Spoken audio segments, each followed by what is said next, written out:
OK. Alors, on va pouvoir débuter la conférence. Donc, oui, comme soutien technique ce soir, nous allons voir Niena. Alors, si vous avez quelque chose, vous vous adressez à elle. Moi, je m'occupe de la partie des esprits, des fantômes, des entités. Ça va être mon petit côté à moi. On va souhaiter la bienvenue à tous ceux et celles qui vont s'ajouter en cours de route. Alors, je vois certaines personnes s'ajouter. Bienvenue. J'aimerais aussi, avant de débuter, vous dire que on a plein de choses qui s'en viennent pour vous. Donc, on est en train de travailler là-dessus pour novembre et décembre. On va avoir des belles choses à vous offrir au niveau des conférences et tout ça. Donc, profitez-en pour venir continuer à nous suivre sur le réseau. Et aussi, la semaine prochaine, je vais tout de suite faire ma petite publicité. Alors, jeudi prochain, donc, j'aurai une conférence. Pour l'heure, c'est 21h. Ça va être la conférence sur le surnaturel. Donc, le surnaturel, en gros, par rapport aux les sons qu'on entend sur voie électronique. En tout cas, ça va être un petit peu plus mystique, mystérieux, tout ça, parce que, voilà, on va aller toucher à ça. Et je vous invite personnellement et cordialement le 29 octobre, qui sera le mercredi, donc à 21h30, pardon, 21h30, questions gratuites des femmes. Alors, préparez-vous parce que dans 2 semaines, si vous avez une personne décédée avec qui vous voulez entrer en contact, lui poser une question, je serai disponible pour vous gratuitement pendant cette belle période, 30-35 minutes, à transmettre ces messages-là. Voilà. Oui, à la fin de la conférence, je vais apprécier qu'on respecte de me laisser la chance de donner mon contenu. Et à la fin de la conférence, comme toujours, ça me fera plaisir de répondre aux questions, toujours qui concernent la conférence. Si jamais il y a des petits ajouts différents sur d'autres conférences ou celles à venir, bon, ça ira, mais ma priorité ira pour la conférence de ce soir au niveau des questions. D'accord? Alors voilà. Parfait. Ce soir, on va parler, ben, en fait, le mois d'octobre, qui dit le mois d'octobre dit, ben, en tout cas nous au Québec, mais même vous en France, il y a le changement de température. Ça dit comme si, une façon, la mort, tu sais, qui finit quelque chose, la fin d'une étape dans le fond, parce que les arbres, ben, en tout cas nous au Canada, perdent leurs feuilles, on a l'impression qu'il y a un temps mort qui s'en vient. Et le mois d'octobre est un mois qui est très en vibration avec, pour passer d'une dimension à l'autre, surtout en particulier quand on arrive le soir d'Halloween et le 1er novembre, donc 31 octobre, 1er novembre. Plus on avance vers la fin d'octobre et plus c'est facile pour nous, les médiums, de traverser d'une dimension à l'autre. Mais si nous, on est capable, c'est plus facile. Il faut se dire qu'à sens inverse, c'est la même chose. Alors, c'est pour ça que le mois d'octobre, je vais parler beaucoup plus d'entité, d'énergie, tout ce qui est un peu le côté sombre. Façon de parler vibratoire, parce que tout est énergie et vient de la même source, mais selon nos pensées, selon la fréquence de vibration, on va faire que c'est de basse ou de haute vibration. Alors ce soir, on va différencier esprit, fantôme et entité. Donc, je vous souhaite la bienvenue et pour débuter ce soir, je vais commencer avec l'esprit, avec les esprits. Bon, en fait, quand une personne décède, ok, on a plusieurs corps. Donc, on a le corps, le corps physique, on a le corps astral, on a le corps mental, causal, bouddhique, atmique, éthérique. On a 7 couches ou 7 corps, peu importe, c'est eux aussi qui fait qu'une petite parenthèse comme ça, mais qui crée notre aura, nos émotions du moment. Donc, c'est sûr que quand on est vivant, on les a ces corps-là. Mais quand on décède, ben, ces corps-là, ils meurent aussi, mais il reste l'âme qui est à l'intérieur de nous. Donc, dans le fond, l'esprit, c'est l'âme d'une personne. Alors, notre âme qui va, faut croire aussi à la réincarnation et tout ça, alors notre âme qui va pouvoir se promener un petit peu partout. Et c'est de là que par la suite, on va lui donner comme nom un fantôme. D'accord? Alors, ce petit fantôme-là va dépendre, va avoir une signification positive ou négative. Qu'est-ce qui va faire que notre fantôme va être positif ou négatif? Et ça va dépendre de ses vies. Ça va dépendre, oui, de ses vies, de sa vie présente, hein, que vient de terminer, mais aussi de ses vies antérieures. Donc, c'est sûr et certain que, je vais donner un exemple. Bon, j'ai plusieurs exemples qui viennent en tête. Je vais prendre comme 4-5 énergies qui viendraient de décéder. Exemple, vous allez avoir une énergie, admettons qu'elle est décédée de maladie. Bon, on sait, on parle beaucoup de cancer et tout ça. Donc, cette âme-là, quand elle va décéder, sa vibration va être à une telle fréquence, voyez-vous? Alors, souvent, ces personnes-là vont faire des petits fantômes qui vont être compréhensifs, qui vont être patients, qui vont avoir acquérir une certaine sagesse, parce qu'ils ont tellement vécu la douleur physique avant de décéder qu'un processus, tiens, c'est ça que je pourrais dire, qui s'est effectué. Si on prend une autre énergie qui vient de décéder, que c'était par suicide, à ce moment-là, c'est sûr et certain que sa fréquence va être de plus bas niveau. Alors, on peut dire que des fois, ce fantôme-là va être négatif parce qu'il peut avoir mis fin à ses jours dans un état de colère, dans un état de dépressif. C'est sûr que pour faire ça, son taux vibratoire était très, très bas. Donc, des fois, c'est beaucoup, beaucoup de peine, une grande souffrance à l'intérieur, de la colère. Alors, c'est ça qui va faire qu'on va entendre des bruits ou qu'on va savoir que c'est une énergie négative. Si on prend une personne aussi une mort subite, on a différents de morts subites. On va prendre l'exemple d'une personne qui a eu un accident d'auto. Paf! Alors, elle n'a pas encore réalisé. Alors, cette personne-là, dépendant des circonstances, son âme va être en colère, la non-acceptation et tout ça. Contrairement à une personne qui sait qu'il va mourir, que le processus, donc, ça va être plus doux, ça va être plus harmonieux. Alors, c'est là qu'on peut dire que notre fantôme il est négatif ou positif et qui fait du bien ou du moins bien.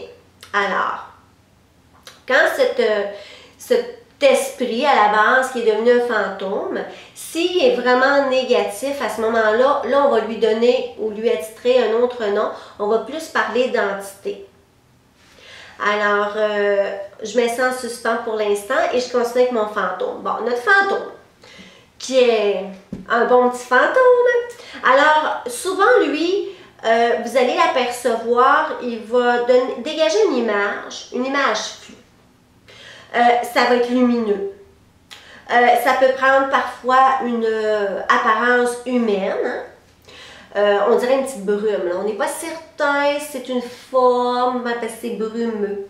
Il va flotter au-dessus du sol. Vraiment, là, ne touchera pas par terre. Ce fantôme-là aussi peut prendre une origine quelconque. Bon, on peut parler qu'il peut représenter l'Égypte ou une époque de Rome. Des fois, ils vont prendre une certaine époque comme ça, une ancienne époque. Il peut aussi apparaître comme une personne décédée que vous connaissez. Alors, là, on va savoir que cette personne-là, elle est présente. Admettons, là, je rouvre une parenthèse, que vous voyez une énergie blanche comme ça, brumeuse, vous pouvez demander c'est qui? Est-ce que vous pouvez mettre l'image un petit peu plus claire afin que je puisse vous reconnaître ou savoir à qui j'ai affaire? Alors, si c'est une personne proche de vous décédée, va prendre une apparence, pas nécessairement l'apparence lors de son décès. Si on prend exemple la personne qui est décédée d'une longue maladie et qui a eu des détérioration de son corps physique, c'est certain que cette âme-là ne voudra pas vous redonner une image comme ça pour pas vous angoisser, vous faire peur. Elle va prendre une image qui va vous rendre joyeux. Ça, c'est sûr et certain. Ça peut être à une époque que ça allait bien, qu'il y avait beaucoup d'amour, la santé, tout ça. Fait que quand ils vont prendre une image, vos personnes défuntes, attendez-vous pas que vous allez les voir dans l'état qui sont décédés, mais plutôt dans un état où c'était bien. Ensuite, ces petits fantômes-là, ils vont souvent vous faire sentir leur présence, mais ça va être doux. comparé aux entités. Donc, des fois, ça peut être juste un petit courant d'air. Souvent, ils viennent près de nos oreilles, de notre cou, de notre nuque. On entend un sifflement. Même en arrière de notre dos, on peut sentir un petit courant d'air froid. Souvent, c'est eux aussi. Ou sentir tout simplement une présence qu'on se sent surveiller, qu'il y a quelqu'un en arrière de nous.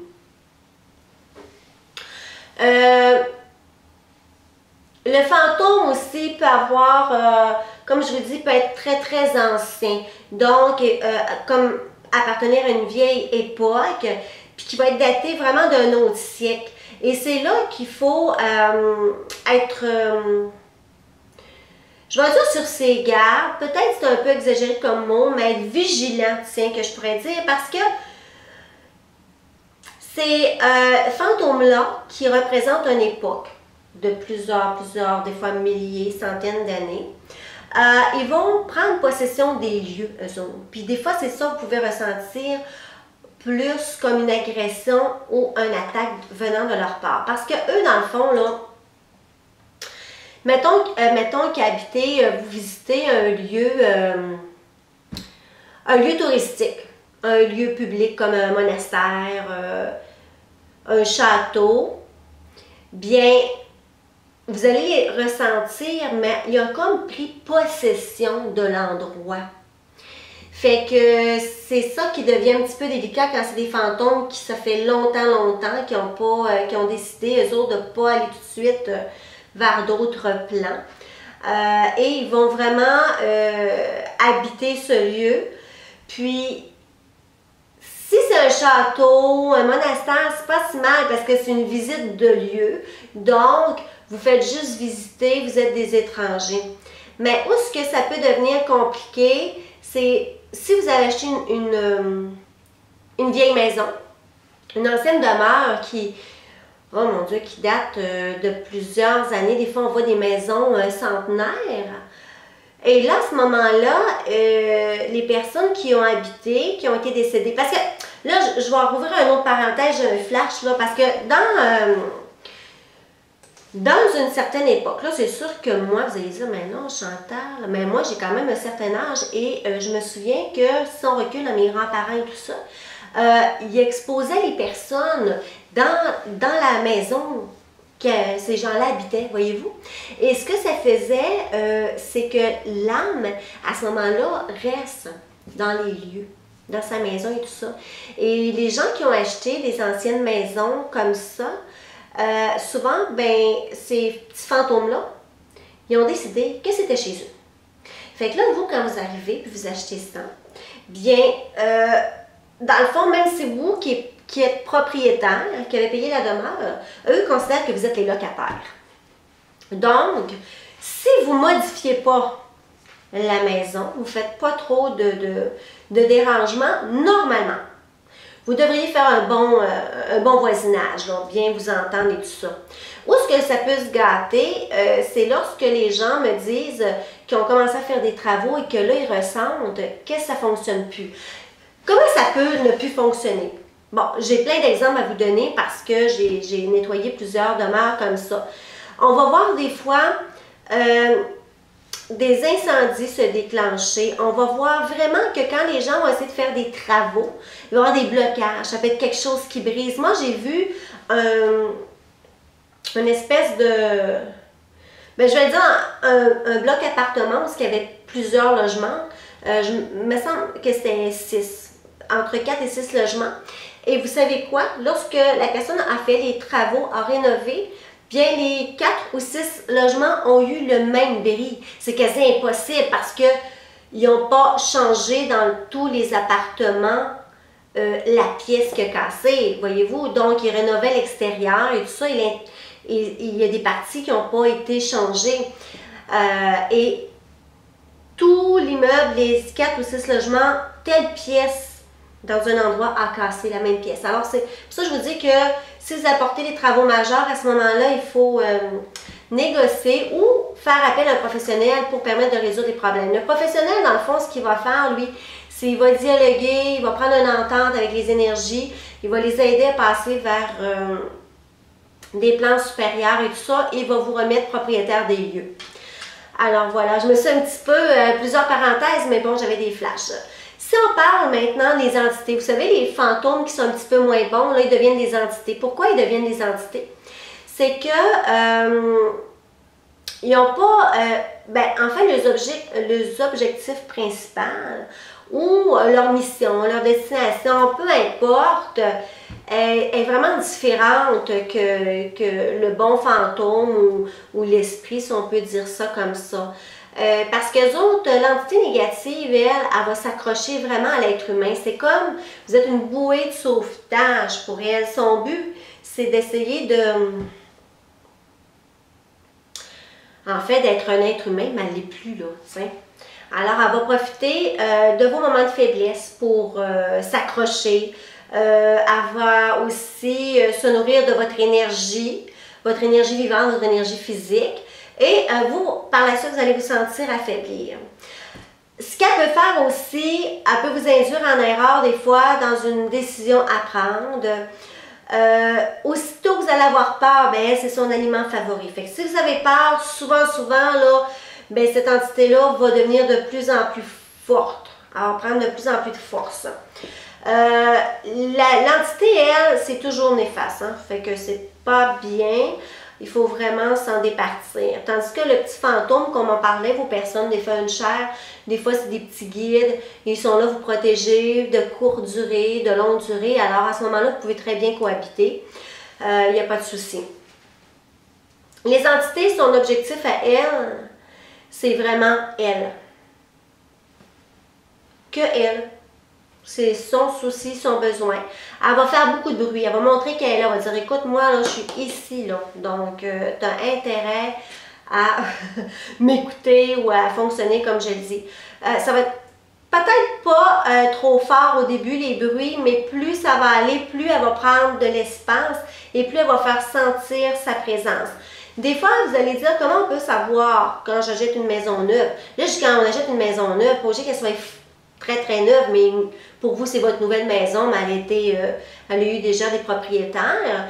Ben, moi, je pense que quand on achète la maison, peut-être justement faire vérifier l'état vibratoire de la maison parce que des fois, ça peut prendre plusieurs semaines, voire plusieurs mois à savoir s'il y a vraiment des énergies parce que eux, là, quand même, là, ils ne dévoileront pas tout au début. Alors, c'est pour ça que des fois, il vaut peut-être mieux de vérifier avant. Si vous avez, même vous-même, beaucoup de gens ont des ressentis, que vous sentez qu'il y a un petit quelque chose, bien, soit attendez ou soit faites valider, vérifier par un professionnel. Comment on peut faire pour éviter qu'on ait de ces énergies ou négatives-là, ces entités-là? Bien, c'est de maintenir une lumière, un certain degré de taux vibratoire. Ah, j'ai un flash, il y a quelqu'un qui est en train de penser, qui est sur la conférence, oui, je vais le mentionner. Elle va se reconnaître. Fait que c'est d'élever vos vibrations pour justement qu'il n'y ait rien à se mettre sous la dent. Fait que s'il n'y a rien pour s'alimenter, qu'est-ce que ça va faire? Ben, ils vont quitter tout simplement, alors ça va être plus facile pour vous. Puis aussi de toujours comme vous entourer de lumière dorée. Alors c'est sûr que plus votre maison est éclairée, je ne sais pas d'ouvrir toutes les lumières parce que ça va avoir une super facture d'électricité, mais n'hésitez pas quand il y a de la lumière d'ouvrir les rideaux, de les centrer par vos fenêtres le plus possible et de même mettre peut-être des petites décorations un petit peu plus dorées, lumineuses qui vont activer ceci. Il faut savoir aussi que votre pire ennemi, des fois, c'est vous. Par vos pensées négatives, bien, vous allez attirer les choses négatives. Donc, n'oubliez pas, la peur, c'est leur dessert favori. C'est vraiment un petit repas favori pour eux. Alors, essayez de mettre de côté le plus possible la peur à l'intérieur de vous. Parce que des fois, il y a des gens qui ont vraiment peur de tout. Là, je vais ajouter une autre parenthèse, oui. J'ai une personne qui est venue discuter avec moi un peu plus tôt dans ma salle publique. Il m'a dit, écoute, Chantal, tu parles des esprits, tu parles des fantômes. Le mois d'octobre, tu vas faire une question gratuite, communication avec les défunts et tout ça. Il dit, oui, mais il n'y a pas un risque de faire ça Ça peut-tu venir déranger notre mental ou venir dérégler notre intérieur? Et ce que j'ai répondu à cette personne-là, ben j'ai dit, c'est comme dans n'importe quoi. Il faut savoir modérer la chose. C'est sûr que si vous êtes toujours en train de jouer avec les entités, à communiquer avec eux, hein, parce que je vais aussi à un moment donné dans le futur parler du Ouija et ces outils-là qui font invoquer toutes sortes de choses. Donc, c'est bien certain que si vous faites de l'abus, ben c'est pas bon, mais c'est comme dans n'importe quoi. Si vous dites que vous aimez beaucoup le chocolat et que vous allez dans l'excessif, le chocolat va devenir votre pire ennemi, tandis que sagement, ça va juste faire du bien. Alors c'est dans n'importe quel domaine. Si vous passez votre temps à communiquer avec des défunts, ben c'est sûr, à un moment donné, ça sera pas bon ni pour vous, ni pour la personne défunte. Rien n'interdit de leur demander conseil, de demander une protection, mais il faut juste savoir doser quand on travaille dans l'énergie, de ne pas tomber dans l'excessif. Et ça, c'est dans n'importe quoi, n'importe quelle dépendance ou n'importe quel outil ou chose agréable, hein, parce qu'il y a tellement de diversité sur ce monde terrestre, alors des fois c'est facile de tomber dans l'excès. Alors, c'était pour dire ceci. Puis, moi, je vous dis, n'ayez pas peur quand vous allez ressentir les vibrations, les fantômes ou les entités. Parce que c'est un cadeau, en fait, que vous avez si vous les ressentez. Et vous allez pouvoir les aider. Parce que des fois, ces énergies-là peuvent avoir besoin d'avancer, d'aller vers la lumière. Et si c'est une entité qui prend de votre énergie et que vous avez le privilège de le savoir, de reconnaître les symptômes, même si vous n'avez peut-être pas les outils pour vous en départir, au moins vous aurez les outils pour savoir que vous avez une énergie et à ce moment-là, aller frapper à la bonne porte pour recevoir de l'aide. Alors, c'est dans ce but-là que moi, j'ai préparé la conférence ce soir pour un petit peu vous guider ou vous aider à apprivoiser les énergies qui cohabitent avec nous, parce qu'il ne faut pas se le cacher, de l'énergie comme ça, il y en a partout. Hein, on n'est jamais tout seul. Que ce soit des petits anges, des archanges, vos guides, votre papa qui est décédé, votre maman qui est décédée, frères, sœurs, cousins, cousines, grands-parents et tout ça. Alors, voilà, il faut juste savoir un petit peu quand c'est pas bien pour nous et quand c'est bien pour nous.